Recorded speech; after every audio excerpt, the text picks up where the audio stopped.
Selamat pagi. Selamat pagi, Pak. Ya,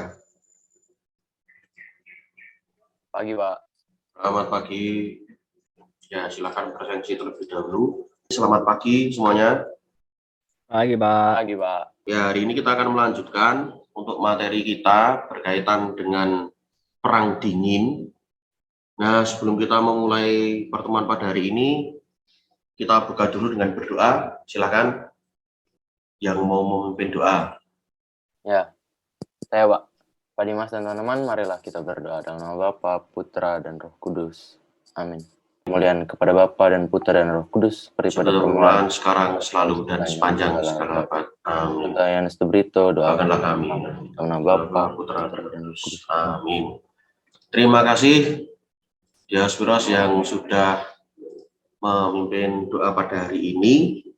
Dan hari ini kita akan melanjutkan untuk presentasi dari kegiatan belajar kita yang sudah kita rancang ya, dengan cara review jurnal, kalian membaca bagian dari literasi, kemudian kalian sudah berdiskusi dengan kelompok, bagian dari kolaborasi, kemudian dipresentasikan. Nah, ini bagian dari berbagi.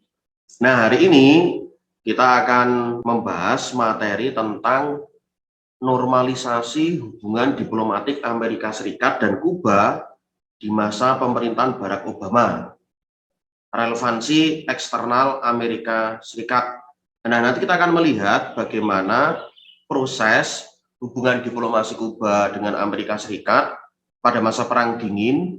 Nah, sampai dengan nanti saat Obama menjadi presiden dan Kuba itu dipimpin oleh Raul Castro sebagai presiden. Nah, ada 4 teman kita yang akan berbagi untuk materi ini berdasarkan hasil kolaborasi mereka dalam diskusi kelompok. Nah, sekarang yang akan presentasi silakan untuk menyiapkan, kemudian sekaligus memandu presentasi kita hari ini. Izin share screen ya, Pak. Ya, silakan. Selamat pagi Pak Dimas dan teman-teman semua. Pada kesempatan kali ini kami dari kelompok 4 membahas jurnal tentang Amerika Serikat dan Kuba pada masa Perang Dingin. Secara spesifik, kami akan membahas mengenai normalisasi hubungan diplomatik Amerika Serikat dan Kuba di masa pemerintahan Barack Obama. Ini relevansinya dengan eksternal Amerika Serikat. Ya, selanjutnya ada 2 hal yang akan kita bahas di dalam presentasi ini. Yang pertama yaitu apakah perdamaian menjadi keputusan yang tepat bagi kedua negara, dan yang kedua adalah apa hasil yang diperoleh dari perdamaian tersebut bagi kedua negara. Pada masa itu Fidel Castro berhasil menggulingkan pemerintahan Batista pada tahun 1959. Fidel Castro memberlakukan banyak kebijakan-kebijakan yang sangat menampar Amerika Serikat pada saat itu. Fidel Castro memberlakukan hal tersebut karena menurutnya investasi perusahaan asing menyebabkan kebobrokan dan ketergantungan ekonomi yang berlebihan kepada Amerika Serikat. Hingga pada 17 Mei 1959, Fidel Castro mengesahkan UU Reformasi Agraria yang berisikan pemerintahan memiliki ketentuan untuk mengambil alih sepertiga dari seluruh tanah pertanian Kuba dan tidak satupun orang asing yang diizinkan untuk memiliki tanah pertanian. Kebijakan tersebut dikecam keras oleh Washington.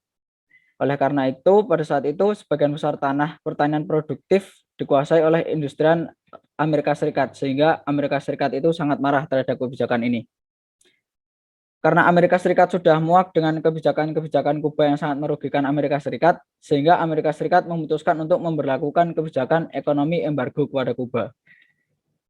Untuk teman-teman yang belum tahu ekonomi embargo, embargo adalah bentuk dari larangan perniagaan dan juga perdagangan dalam suatu negara yang berkaitan dengan kegiatan ekspor dan impor pada barang tertentu. Ini adalah proses awal dari normalisasi hubungan Amerika Serikat dan Kuba. Jadi proses awal normalisasi kedua negara tersebut diawali dengan diplomasi atau perundingan rahasia yang terjadi selama berbulan-bulan antara kedua negara. Nah, perundingan AS dan Kuba tersebut itu difasilitasi oleh 2 negara, yaitu Kanada dan Vatikan. Selanjutnya saya akan menjelaskan tentang tantangan yang dihadapi oleh kedua negara dalam melakukan perbaikan hubungan ini. Jadi yang pertama itu adalah, jadi waktu itu Amerika Serikat itu terlalu kaku sehingga dia menolak pencabutan resolusi 1962. Resolusi itu isinya apa? Isinya itu menangguhkan Kuba sebagai anggota OAS. OAS itu semacam organisasi yang menaungi negara-negara di benua Amerika itu pada tahun 2009. Nah, terus Amerika Serikat dan Kanada ini juga sebenarnya masih keberatan untuk mengundang Kuba di konferensi ke-7 tahun 2015. Ini konferensi juga diadakan oleh negara-negara di benua Amerika. Tapi ada juga tantangan lain, yaitu ancaman dari benua Amerika. Ini dari negara-negara lain di benua Amerika, di Amerika Selatan, di Amerika Tengah, yang mereka tuh mengancam akan meninggalkan Obama kalau misalnya dia nggak mau menghadirkan Kuba di konferensi ke-7 di Panama tahun 2015.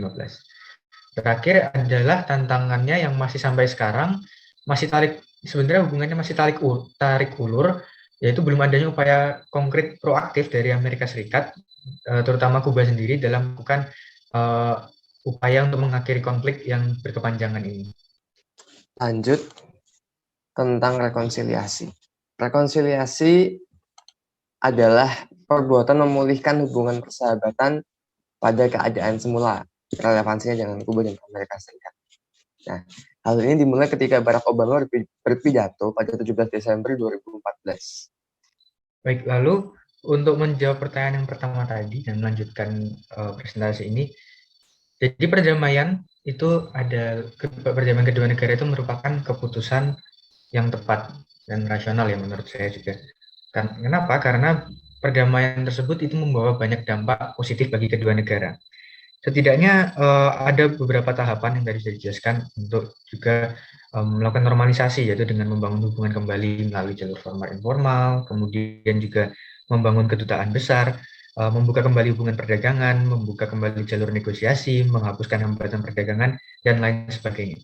Pilihan sikap yang diambil Barack Obama atas Kuba ini mencerminkan juga kuatnya faktor-faktor eksternal yang tadi menekan pemerintah Amerika Serikat ya. Tadi seperti saya sudah jelaskan, banyak negara-negara di benua Amerika Serikat itu sempat mengancam Amerika Serikat kalau misalnya nggak mau masih membuka hubungan diplomatik dengan Kuba, mereka akan keluar atau bahkan mengancam untuk tidak akan lagi berhubungan dengan Amerika Serikat. Nah, faktor-faktor tersebut menjadi alasan utama bagi Obama juga untuk kembali melakukan normalisasi hubungan.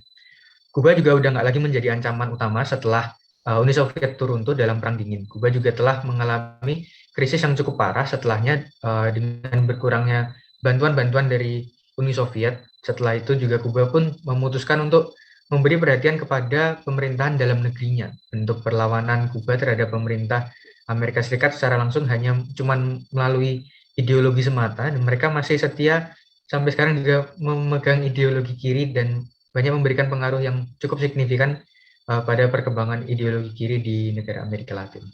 Kelompok kami menyimpulkan bahwa dua ideologi besar, yaitu komunisme dan kapitalisme, memang sangat bertolak belakang. Setelah melewati berbagai dinamika, akhirnya Amerika Serikat dan Kuba kembali menjalin hubungan diplomatik secara bertahap sejak masa Presiden Barack Obama sampai saat ini. Dengan bantuan negara lain seperti Vatikan, rekonsiliasi kedua negara semakin dipermudah. Meskipun terkadang masih ada beberapa tantangan yang harus dihadapi oleh kedua negara, namun hubungan selalu mengarah pada hal-hal yang positif. Hal yang perlu diperbaiki untuk mengoptimalkan hubungan yang harmonis adalah egosentrisme akan ideologi yang dianut dan mencari win-win solution sebagai pilihan yang tepat untuk menyelesaikan masalah. Sekian dari kelompok kami. Terima kasih. Oke, terima kasih untuk kelompok. Nah, kemudian poin penting yang saya ambil di sini adalah berkaitan dengan slide-slide terakhir tadi, yaitu mengenai problem dan solution. Nah, di situ diungkapkan bahwa permasalahan yang ada itu kemudian diputus melalui perdamaian. Nah, perdamaian ini, kata kelompok tadi, sudah merupakan keputusan yang tepat. Karena apa?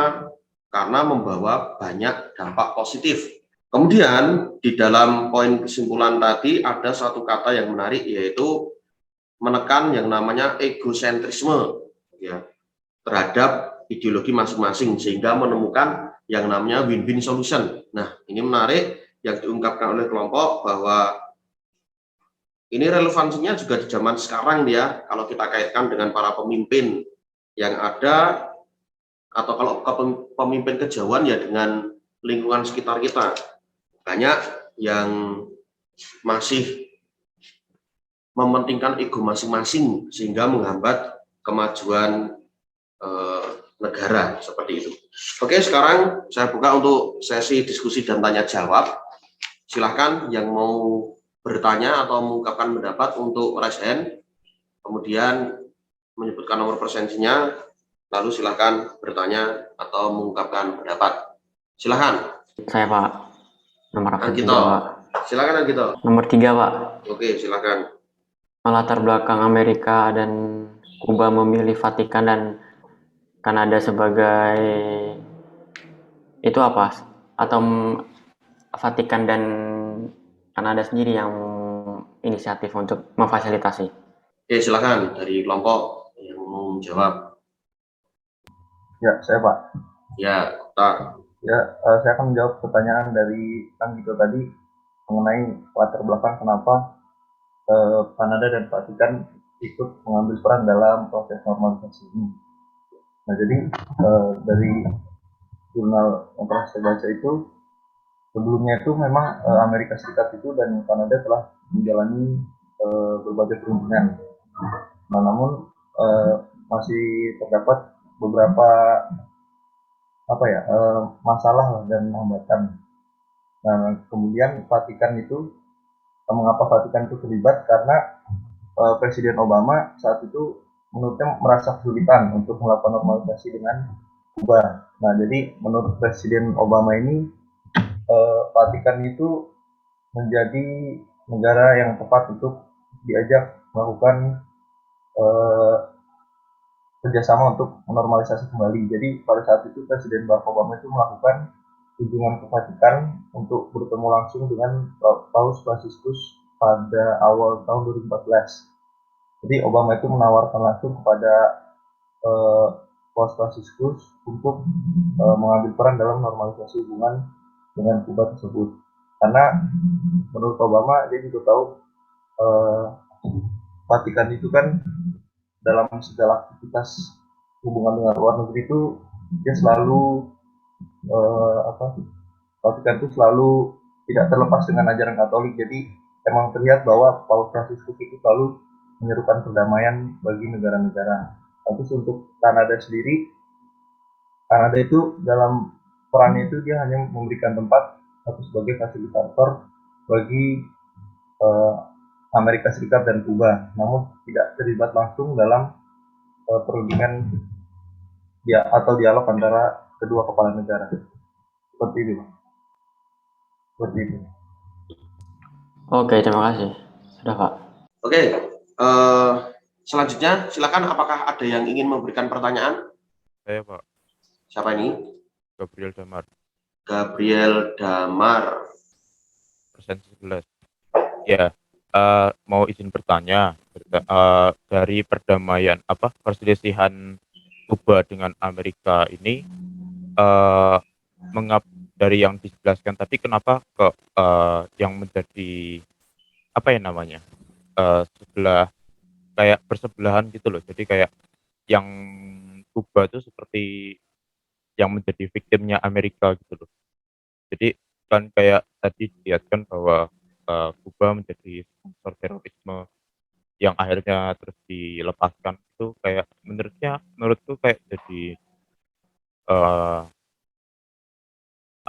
kayak pemikirannya Amerika menjadi sebuah fakta gitu loh katakanlah. Jadi mau bertanya kayak mengapa sih kalau di sini tuh kayak yang lebih ditekankan tuh Amerika dari yang dijelaskan gitu. Terima kasih. Oke, terima kasih. Ya Pak, saya akan jawab pertanyaannya L tadi Pak. Ya, silakan. Kalau L tadi kan bertanya kenapa sih Kuba menjadi istilahnya di pihak victimnya itu. Dari tadi kami menjelaskannya.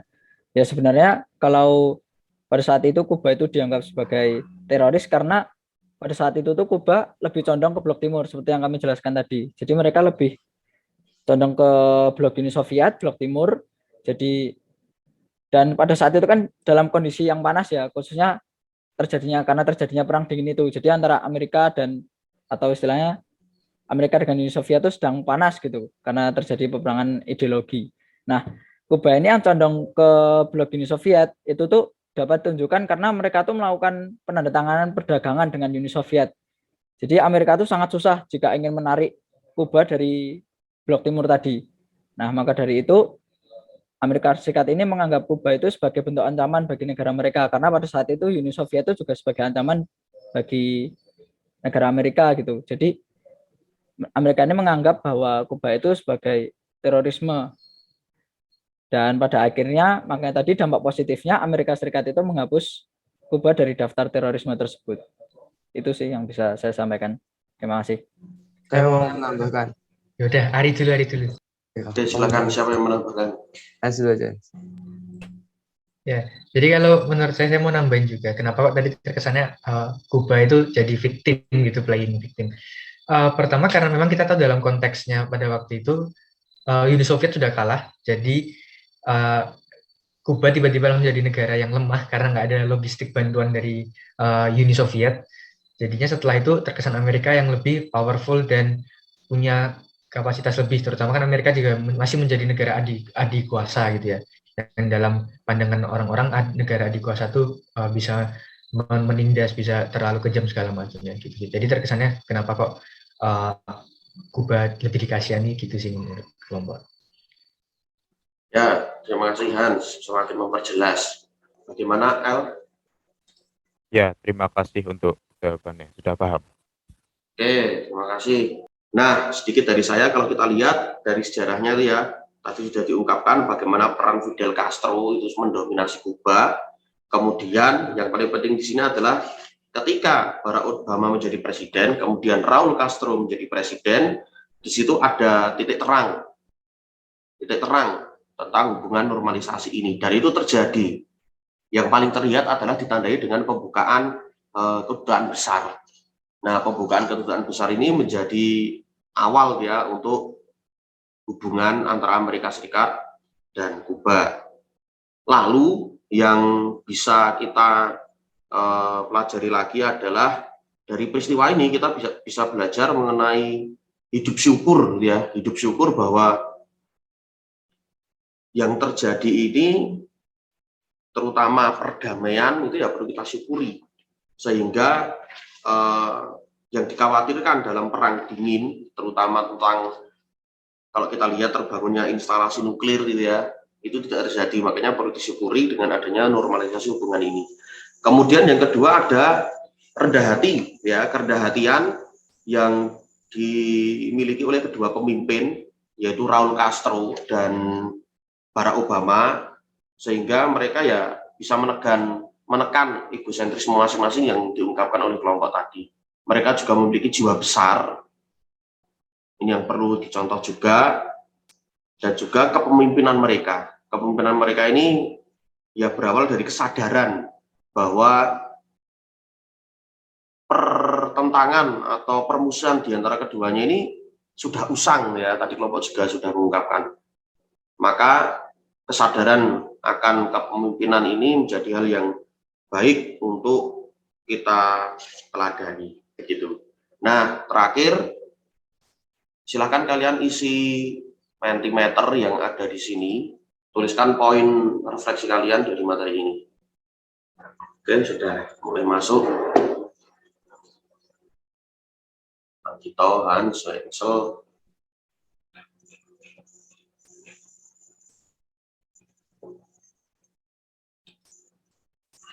Oke, yang lain saya tunggu untuk melengkapi poin refleksinya.